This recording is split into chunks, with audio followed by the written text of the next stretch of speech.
दोस्तों स्वागत है आपका ऑल बेसिक क्लियर में। तो क्लास 10th का फर्स्ट चैप्टर जो कि है वास्तविक संख्या है। तो आज की वीडियो में हम इसी बात पर चर्चा करेंगे कि वास्तविक संख्या क्या होती हैं, वास्तविक संख्याओं के अंतर्गत कौन सी संख्याएं आती हैं, प्राकृतिक संख्या, पूर्ण संख्याएं क्या होती हैं, विषम संख्याएं, सम संख्याएं, अभाज्य संख्याएं और भी हमारी जो संख्याएं हैं, परिमेय संख्याएं, अपरिमेय संख्याएं, पूर्णांक क्या होते हैं, ये सब कुछ जानेंगे।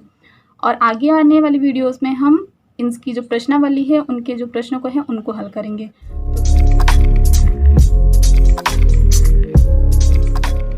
तो स्टूडेंट्स, वास्तविक संख्याओं को समझने के लिए हम एकदम बेसिक से स्टार्ट करेंगे। हम स्टार्ट करेंगे संख्याओं से।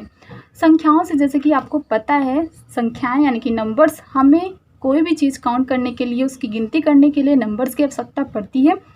तो संख्याएं जो होती हैं वो हमारी दो प्रकार की होती हैं, वास्तविक संख्याएं, काल्पनिक संख्याएं। ठीक है, तो आपके सिलेबस में अभी वास्तविक संख्याएं हैं यानी कि रियल नंबर्स हैं। काल्पनिक संख्याओं को हम बाद को पढ़ेंगे। जब आप कक्षा 11th में आएंगे, कक्षा 11 में आएंगे तो आपको काल्पनिक संख्याओं को भी पढ़ने को मिलेगा। तो अभी केवल हम वास्तविक संख्याओं की बात करेंगे कि वास्तविक संख्याएं क्या होती हैं। तो स्टूडेंट सबसे पहले ध्यान दीजिए कि वास्तविक संख्या अगर आपको समझना है तो उसके लिए आपको ये सारी जो संख्याएं हैं इनको समझना बहुत ही ज़रूरी है। और आपकी आने वाली जो प्रश्नावली है उसमें जो परिमेय संख्या है, अपरिमेय संख्या और जो पूर्णांक है, इन तीनों ही संख्याओं से आपको जो प्रश्न भी बहुत पूछे जाते हैं बोर्ड्स एग्जाम में। ठीक है, तो एक एक करके हम यहाँ पे सारी संख्याओं को समझेंगे, सारी संख्याएं क्या होती हैं उसके एग्जाम्पल को समझेंगे ताकि हमें कोई भी प्रश्न को हल करने में कोई भी प्रॉब्लम ना हो। तो सबसे पहले बात करते हैं प्राकृतिक संख्याएं, इसको हम नेचुरल नंबर्स बोलते हैं। फिर आता है हमारा पूर्ण संख्या जिसको हम होल नंबर्स बोलते हैं। सम संख्याएं, यही प्राकृतिक संख्याओं के अंदर में ही आ जाता है। सम संख्या, विषम संख्या, इवन नंबर्स और ऑड नंबर्स। अभाज्य संख्याएं जिसको हम बोलते हैं प्राइम नंबर्स। परिमेय संख्याएं जिसको हम बोलते हैं रेशनल नंबर्स। अपरिमेय संख्या, इरेशनल नंबर्स। और पूर्णांक को हम बोलते हैं इंटीजर। और जो पूर्णांक होता है वो हमारा दो प्रकार का होता है, एक होता है हमारा ऋणात्मक और एक होता है धनात्मक। तो एक एक करके हम समझते हैं कि क्या होता है। यहाँ पे आपको प्राकृतिक संख्या, पूर्ण संख्या, ये आप छोटे क्लास से 5th क्लास से पढ़ते आ रहे हो। बस आपको यहाँ पे ध्यान देना है ज़्यादा किस पर, परिमेय संख्या, अपरिमेय संख्या, पूर्णांक पर, क्योंकि आपके प्रश्न यहाँ से पूछे जाते हैं बोर्ड एग्जाम में। ठीक है, तो सबसे पहले प्राकृतिक संख्या है, इसको हम लोग नेचुरल नंबर बोलते हैं, इसीलिए हम इसको n से लिखते हैं। तो जो भी संख्या हम 1 से स्टार्ट करते हैं, यानी कि अगर हमें कोई चीज़ गिनती करना होता है तो हम क्या करते हैं, 1 से स्टार्ट करते हैं। यानी कि जो हम अपने दैनिक जीवन में कभी भी किसी भी चीज़ की गिनती करना होता है तो हम क्या करते हैं, 1 से स्टार्ट करते हैं, इसीलिए इनको प्राकृतिक संख्याएं बोला जाता है। तो 1 से जो भी स्टार्ट होती है वो होती है हमारी प्राकृतिक संख्या है। 1 2 3 4 5 जितनी भी संख्या आगे तक होती हैं, 5 6 7 और भी संख्या। फिर उसके बाद आती हैं पूर्ण संख्याएँ, यानी कि इसको हम लोग होल नंबर बोलते हैं, इसीलिए हम लोग इसको W से लिखते हैं। ठीक है, तो होल नंबर को याद करने का तरीका सबसे क्या है, हम इसको लिखते हैं 0 + n। इसका मतलब अपने समझने के लिए 0 + n, n का मतलब आपको पता है 1 से जितने भी 1 से स्टार्ट हुई जो संख्याएं हैं हमारी, वो उसमें हम क्या करते हैं 0 प्लस कर देते हैं। यानी कि जब हम 0 से गिनती को स्टार्ट करते हैं तब हम क्या करते हैं, उनको पूर्ण संख्या बोल देते हैं। यानी कि सबसे पहले तो हम 1 से स्टार्ट किए थे, उसके बाद जब हमारा 0 आया, यानी कि ये नेचुरल नंबर में हमारा जब 0 मिल गया तो उसने क्या बना दिया, पूर्ण कर दिया, यानी कि पूर्ण संख्या। इसीलिए हम जब भी 0 से स्टार्ट करते हैं तो उसको हम लोग बोलते हैं पूर्ण संख्या। ठीक है, उसके बाद आता है सम संख्या है। सम संख्या आपको पता है जो वो नंबर्स जो होते हैं जो कि 2 से पूरा पूरा डिवाइड हो जाते हैं, और उसके बाद हमारा जो शेषफल क्या होता है, 0 आता है। जैसे आपको पता है 2 4 6 8 10 12, इसी तरह जो भी नंबर्स 2 से डिवाइड हो जाते हैं पूरा पूरा। विषम नंबर, विषम नंबर्स आपको पता है, सॉरी विषम संख्या यानी कि ऑड नंबर्स, 1 3 5 9, यानी कि आपको पता है जो 2 से डिवाइड पूरे तरीके से नहीं होते हैं। फिर आता है हमारा अभाज्य संख्या। अभाज्य संख्याएं क्या होती हैं, यानी कि प्राइम नंबर्स, वो नंबर्स जो कि क्या होता है, 1 से कटता है और खुद से कटता है। जैसे कि 2 को काटने के लिए कोई दूसरा नंबर नहीं है, या तो 2 खुद से कटेगा या तो वो 1 से कटेगा। इसी तरह 3 जो होगा, 3 को काटने के लिए कोई दूसरा नंबर नहीं है, 3 खुद से कटेगा या फिर 1 से कटेगा। तो इसी अभाज्य संख्या क्या होती है, वो नंबर्स, कोई भी संख्या होगी अभाज्य, वो 1 से तो कटेगा ही कटेगा और वो खुद से कटेगा, बस। तो ये याद रखना आपको अभाज्य संख्याओं में। फिर हम बात करते हैं पूर्णांक, यानी कि इंटीजर, पूर्णांक को इंटीजर बोलते हैं, जिसको हम लोग z से लिखते हैं। तो देखिए पूर्णांक जो होता है हमारा वो दो प्रकार का होता है, धनात्मक पूर्णांक और एक होता है हमारा ऋणात्मक पूर्णांक। ठीक है, धनात्मक पूर्णांक, ऋणात्मक पूर्णांक।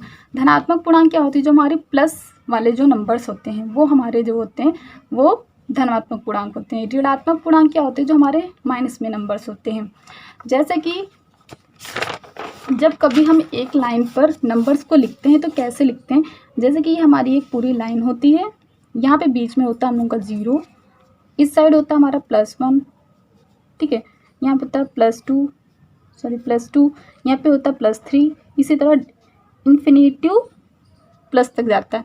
फिर जो 0 के लेफ्ट साइड में होता है, यहाँ पे होता है -1, -2, -3, ये कहाँ तक चला जाता है, -इन्फिनिटी तक, यानी कि जो 0 है वो बीच में होता है। इस साइड वाले जो होते हैं ये हम लोग के क्या होते हैं, ये हम लोग के होते हैं धनात्मक पूर्णांक। ठीक है, धनात्मक पूर्णांक होते हैं। जो इस साइड वाले नंबर्स होते हैं ये हम लोग के क्या हो जाएंगे, ये हो जाएंगे हम लोग के ऋणात्मक पूर्णांक। ठीक है, तो पूर्णांक हमारा दो प्रकार का होता है।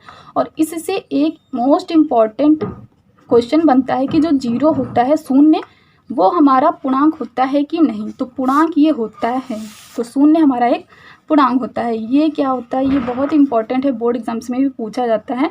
मोस्ट इम्पॉर्टेंट, 1 नंबर में आपके ऑप्शनल जो क्वेश्चंस होते हैं उसमें पूछ लिया जाता है।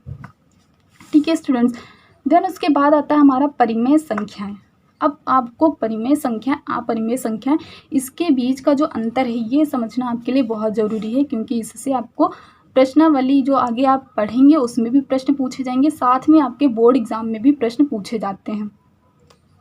तो परिमेय संख्या क्या होती हैं, वे संख्या जिसको हम लोग p/q के रूप में लिख सकते हैं। p/q का रूप मतलब है अंश और हर के रूप में। p हमारा क्या हो गया, यहाँ पे हो गया हमारा अंश, ठीक है, और ये q क्या हो गया हमारा हर, यानी कि वही अंश और हर के रूप में जिसको लिख सकते हैं वो होती है हमारी परिमेय संख्या।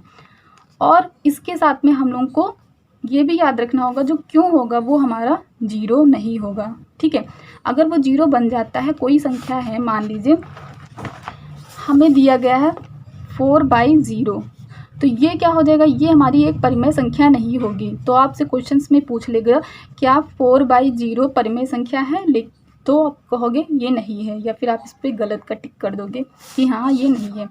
तो इस तरीके से एक दूसरी कंडीशन होगी कि p और h का जो हाईएस्ट कॉमन फैक्टर होगा, ठीक है, ये हमारा क्या होगा, 1 होना चाहिए। जैसे कि आपकी कोई परिमेय संख्या हो गई, जैसे कि 4/, आपकी कोई संख्या हो गई 5/4, ठीक है, ये हमारी एक परिमेय संख्या होगी। नीचे हमारा 0 नहीं है, और इन दोनों का जब हाईएस्ट कॉमन फैक्टर निकालेंगे तो इन दोनों में हाईएस्ट कॉमन क्या होगा, 1 होगा। 5 भी 1 से कटेगा, 4 भी 1 से कटेगा, 5 5 से कटेगा और 4 4 से कटेगा। हाईएस्ट कॉमन यानी कि इन दोनों में कॉमन क्या हो रहा, हाईएस्ट कॉमन 1 है, तो इन दोनों का हमेशा हाईएस्ट कॉमन फैक्टर 1 होना चाहिए, तभी वो परिमेय संख्या होगा। p/q का रूप तो होगा ही होगा, साथ में ये दो कंडीशंस जो हैं ये भी आपको फुलफिल होनी चाहिए। ठीक है, जैसे कि 1/3, 4/5, 11/9, इस तरीके से ले लिया। ठीक है, देन उसके बाद परिमेय संख्या अगर हैं, तो अगर कभी दी गई है तो हम लोग उसको कैसे पहचानें, क्योंकि परिमेय संख्या, अपरिमेय संख्याओं में स्टूडेंट्स बहुत बार गलती कर देते हैं। वो क्यों करते हैं, तो वही अब हम जानते हैं क्यों ऐसा होता है कि गलती हो जाती है। तो देखिए, जैसे कि कोई संख्या लिखी है, उसको हम लोगों ने डिवाइड कर दिया, डिवाइड करने के बाद या तो वो 2 रूप लेगा, या तो वो क्या होगा, पॉइंट के बाद कुछ अंकों के बाद क्या हो जाएगा, वो कटना बंद हो जाएगा, रुक जाएगा। जैसे कि 25/4 को जब काटते हैं तो 6.25, यानी कि इसके बाद अब रुक गया, वो नहीं कटता है। या तो ये एक कंडीशन आएगी।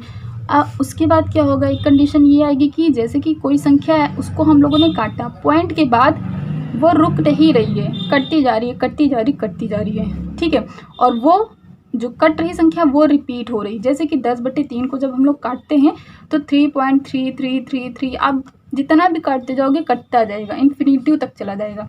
तो ये होती है परिमेय संख्याएं, या तो वो दशमलव के बाद कुछ अंकों के बाद रुक जाएगा, यानी कि टर्मिनेट हो जाएगा। वो क्या होगा, टर्मिनेट नहीं होगा और प्लस रिपीट करता हुआ जाएगा। देखिए 3 3 3 रिपीट कर रहा है, टर्मिनेट भी नहीं हो रहा ना रिपीट हो रहा है। अपरिमेय संख्या में बस थोड़ा सा डिफरेंस है, उसको समझ लेंगे आप तो बिल्कुल आपको कभी भी कोई प्रॉब्लम नहीं होगी। अपरिमेय संख्याओं में जैसे कि बात हम लोगों ने की या यहाँ पे ये टर्मिनेट नहीं हो रहा था और यहाँ पे रिपीट हो रहा था, तो यहाँ पे अपरिमेय संख्याएं दशमलव बिंदु होगा उसके बाद क्या होगा, वो रिपीट करता हुआ नहीं जाएगा, यानी कि अलग अलग संख्याएं आएंगी और रुकेगा भी नहीं। जैसे कि 47.18795 इसी तरह डिवाइड करते जाएंगे तो कुछ भी आता जाएगा, कुछ भी।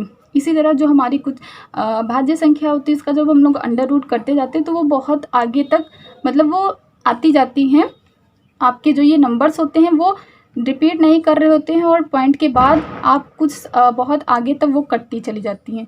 जैसे कि एक हमारी होती है पाई को जब हम लोग इसको काटते हैं 22/7 को, तो ये भी हमारी क्या होता है कि वो कटती जाती है आगे तक, रिपीट नहीं होता है, वो अलग अलग संख्याओं में आती जाती हैं। तो इस तरीके से आप याद कर लो कि जो परिमेय संख्या होती हैं वो पॉइंट के बाद कटती जाती हैं, आता जाता है और ना ही वो रिपीट होता है, बट इसमें रिपीट होता है। तो यही है परिमेय अपरिमेय संख्याएं। तो कभी भी अगर आपको दे दिया जाएगा, जैसे आपको कभी दे दिया जाएगा, आपके क्वेश्चन में ये भी दिया जाता है क्या पाई एक परिमेय संख्या है या फिर अपरिमेय संख्या, आप उसको सिद्ध करके दिखाइए। आपको बोलेगा कि सिद्ध करिए कि पाई एक अपरिमेय संख्या है, तो आप उसको सॉल्व करके दिखाओगे, फिर आप उसको लिखोगे कि ये जो हो रहा है कि दशमलव बिंदु के बाद वो नहीं रुक रहा है और ये क्या कर रहा है, रिपीट भी नहीं हो रहा, तो ये अपरिमेय संख्याएं हैं। तो स्टूडेंट्स यहाँ पे हमने जो वास्तविक संख्या है, इनकी रियल नंबर्स क्या है, इनको पूरा डिटेल में जान लिया और आगे आने वाली वीडियोस में हम अपनी प्रश्नावली 1.1 के प्रश्नों को हल करेंगे और साथ में जो उसके एल्गोरिदम्स हैं और जो उसके थ्योरम्स हैं, जो उसकी प्रमेय है, उसमें वो भी जानेंगे।